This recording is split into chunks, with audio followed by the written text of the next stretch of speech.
Thank you, everybody, for coming to attend Daniel's service.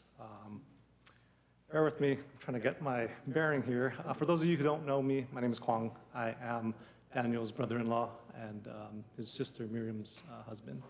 I just want to thank everybody here, family and friends, for attending the service to remember and reflect on Daniel and the love that he had for everybody in this room, for the lives that he's impacted and touched, and for us to be here in community today to really reflect on and, comfort one another and to be embracing of Daniel's life. I look around and I see just the impact that he's had on all of us and just the support that we're finding here today, though it is a, challenging and sorrowful day. I think there's a lot to celebrate in Daniel's eyes, in Daniel's life, and in the eyes of those who are here today. I just want to take the time to just, again, thank everybody here. And so before we start, I know Daniel's coworkers had shared a little memento here. I want to ask Val if she can come up and explain to us and share with us what it is that, that's honoring Daniel here.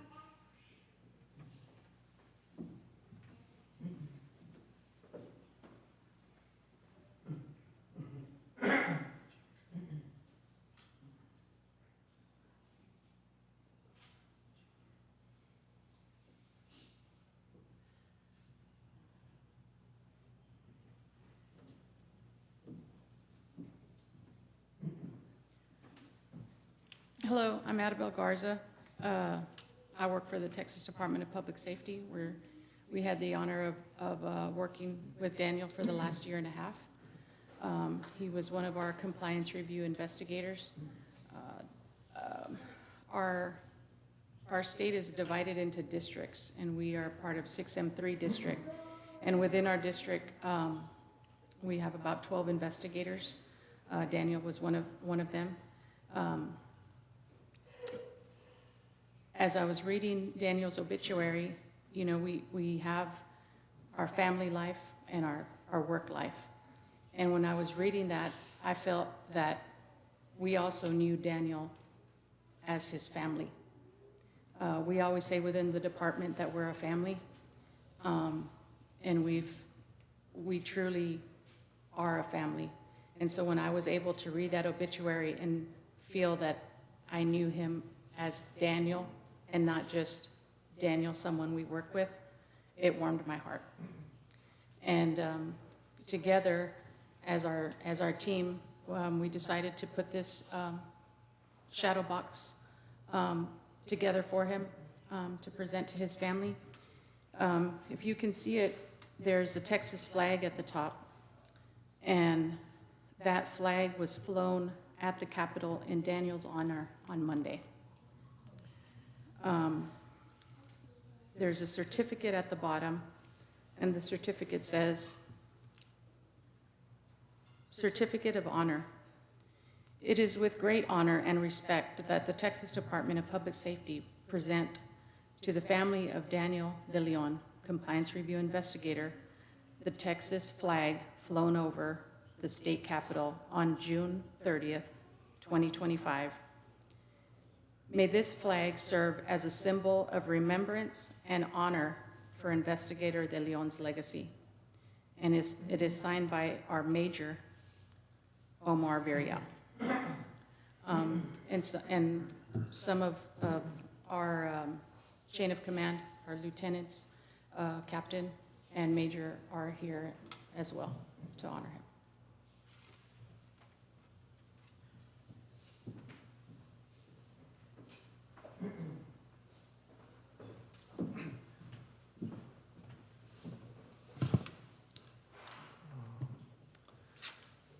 So at this time, as we begin our service, I'd like to ask Mitchell Bowers, one of Daniel's oldest high school friends, to come up and do a reading for us.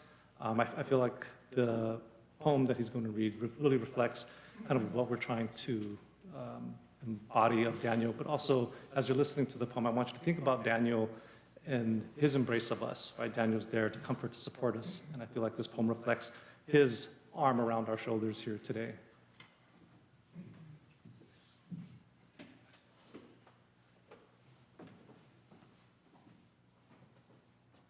everybody. My name's Mitchell. And it was one of my brothers growing up, and seeing that ROTC picture, I remember thinking how cool we were coming to school in that tight pants and all them buttons. But today I'll be reading a poem written by John Donahue. It's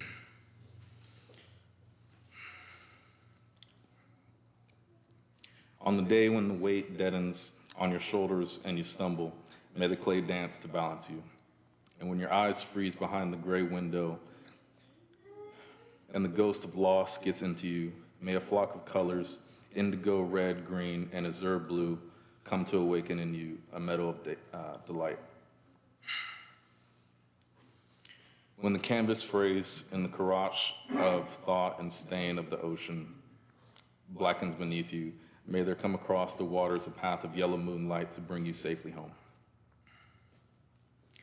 May the nourishment of the earth be yours. May the clarity of light be yours. May the fluency of the ocean be yours. May the protection of the ancestors be yours. And so may a slow wind work these words of love around you, an invisible cloak to mind your life. Thank you.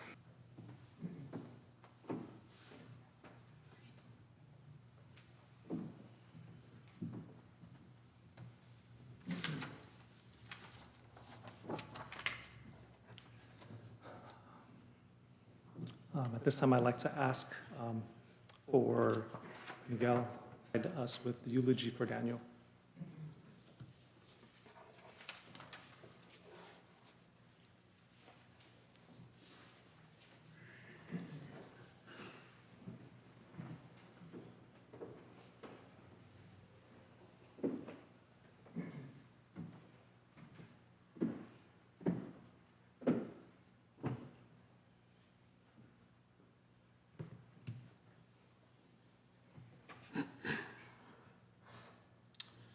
Just bear with me.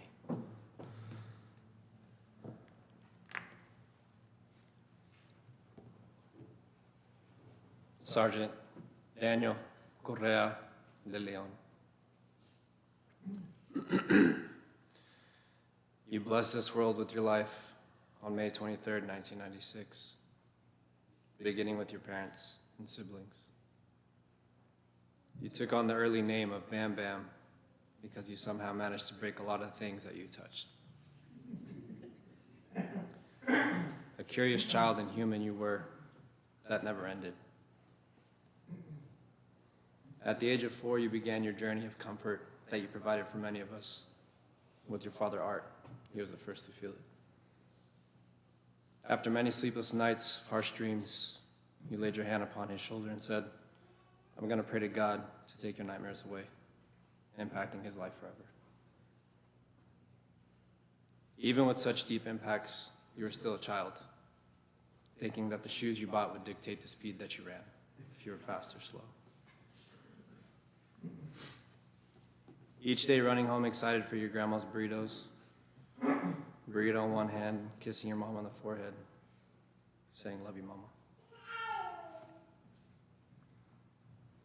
Growing through the ages, you didn't let go of that inner child. You still acted out, test running shoes in the store. It wasn't for any reason but fun now. This type of behavior is exactly why you and I clicked so quickly when I first showed up to Tippett in 8th grade. Those days in your Hot Topic band tees, I never knew you'd be my best friend, brother. You made it your mission to uplift others and ensure everyone was enjoying their time. Whether it was killing time on your youth camp bus rides, long drives, or if someone was feeling down, you somehow always had an answer and brought us comfort. Too many times that I didn't have an answer for whatever I was stressing over, you guided me through it, and you did that for many others. We hung out nearly every weekend, and it was never a question if we were going to hang out, but whose house we were going to stay at. Eating all the food, walking all over Georgetown, taking our cars on the back roads, pushing mini bikes to their limits, and watching way too much Jersey Shore. 10 years ago, we enlisted in the Marines and managed to make sure we were rack mates in basic training, which didn't do any benefit for us. Somehow we ended up with the same job and remained inseparable through our training. Until we got our orders, that was the first time that we split. You were sent to Japan, and I was sent to North Carolina. From there, that's when I felt I actually had to grow up. I couldn't act like a 13-year-old boy playing with my best friend. 4 years later, when you got sent back to North Carolina to finish your contract, things picked right back up where they left off. We were 13 again. That is just who you are. You allow everyone to feel comfortable and happy, and that there's no stress or worry. Everyone that I speak to and that I've met all speak nothing but positive memories that you've created with them. At the age of 28, I've come to terms with losing my hair. You didn't let me forget that. But I didn't prepare to lose you. None of us did. However, you have impacted us enough to know that you would not have wanted us to give up. You have shown us strength and ways to keep pushing forward. Thank you, Daniel, for shining your light on us. We're going to keep it bright from here. You now get to rest without any worries or concerns. We all love you, and we'll keep you with us every day.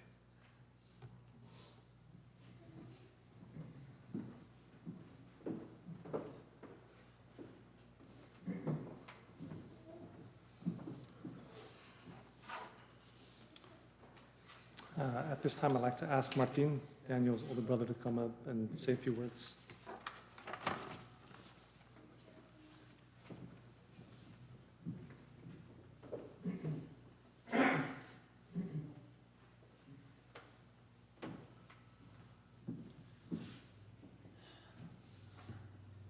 I want to thank everybody for showing up for Daniel. I don't think he realized how much people were impacted by his kindness and his love. I'm sorry, I thought I knew what I wanted to say today, but I don't think I do. I had the luxury of having Daniel live with me in San Antonio before he went off to the Marines. And we had drifted apart after I went down. I went to school, so, and then I started my own life. I had got my wife pregnant, so we kind of drifted away. So having him living with me, it was great. It was like we were back at my mom's house all over again. But, you know, without having my mom telling us when to go to bed. And about 2 years ago, he told me it was probably like the best summer he ever had in his life. So I'm glad I was able to let Danny be himself before he had to get started on his life. I always said he was like a better version of myself. You know, because I mean, I wouldn't sacrifice myself for this country, but I mean, Donnie would sacrifice himself for a stranger. Yeah. You know, obviously, we all loved him. I mean, he served our country with his heart, and he served our state as an investigator just as great. You know, everything he wanted to do, he was able to accomplish. So, I mean, he's resting in peace now. He's not suffering. So that's all we could ask for. Thank you guys again for showing up.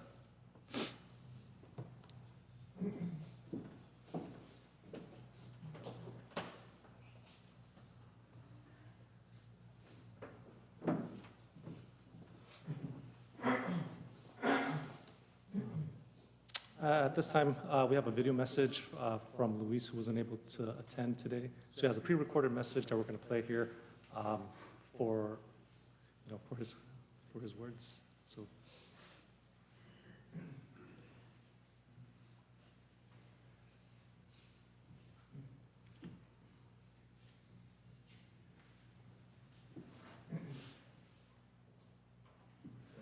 Being there, this isn't true, but, I have to accept the fact that, my best friend, somebody that I consider my brother, is no longer needed. Hasn't been easy. It's something that's affected me really this whole week. I looked back at our messages, our pictures, everything that just me and him would always be doing together, whether it be they grow closer together. And, one thing we'd always say about that is one day he was leaving the gym and he had let some guy in a little because he didn't work out or something like that. And he worked at the water right across the street, from the Bulls gym. And he was like, yeah, man, just pull up and when you go to the window, just ask for Dwayne. And we were on the phone together. And he pulled up to the window and was like, hey, is Dwayne there? And they were like, who? And then he's like, Dwayne. And they were like, no, nobody works here. The name's Dwayne. He was just like laughing awkwardly because the guy finessed him into letting him into the gym. And we'd always laugh about that. There's been moments we have together, we're always joking around. When we play Call of Duty, we'd be calling me up, playing like we were just back in middle school, elementary school, like, hey, are you gonna get online today? Are you gonna be playing today? Are you going to the gym today? And we would just always be texting back and forth. I would always ask him, hey, do you wanna come over and go running? Do you wanna go, to the shooting range? He'd always ask me if I wanted to do things, and we would always just make something happen. Whenever we go to San Antonio, he was always the first person that I would call. Whenever I would go out there, whenever he would come back, he would call me. We just always be the first for each other. He was the first person I called when my son passed away. He was able to baptize me days prior to that. I called him and asked him to be my best man at my wedding. He's always been like a brother to me. Everybody that talks to him about it and tell, oh, Daniel's my brother, somebody that I look up to. And it's part of the reason why I joined, the Army, to make him proud, to be able to relate to him on a different level than just, this really hasn't been easy. I'm sure it hasn't been easy for anybody. This is not the reality we want to accept. It's not the reality I want to accept. I want to count.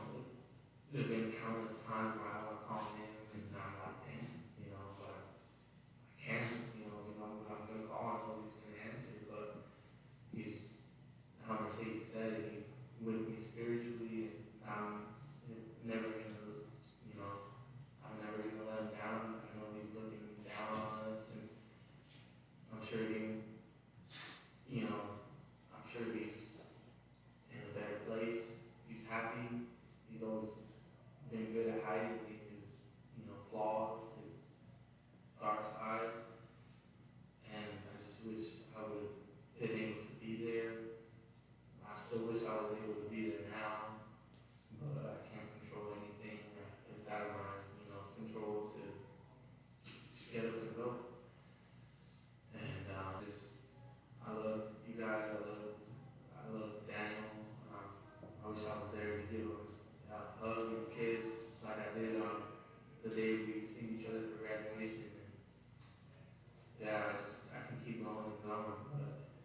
Just want to take a time now to open up the floor, open up the space for those of us who want.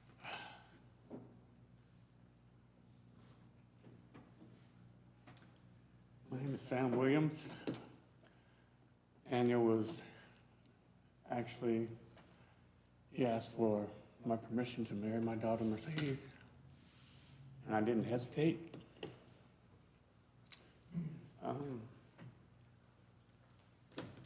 People in this room is a testament of who that young man was and is. He'll be missed, but he won't be forgotten. We're all going to hurt in different ways.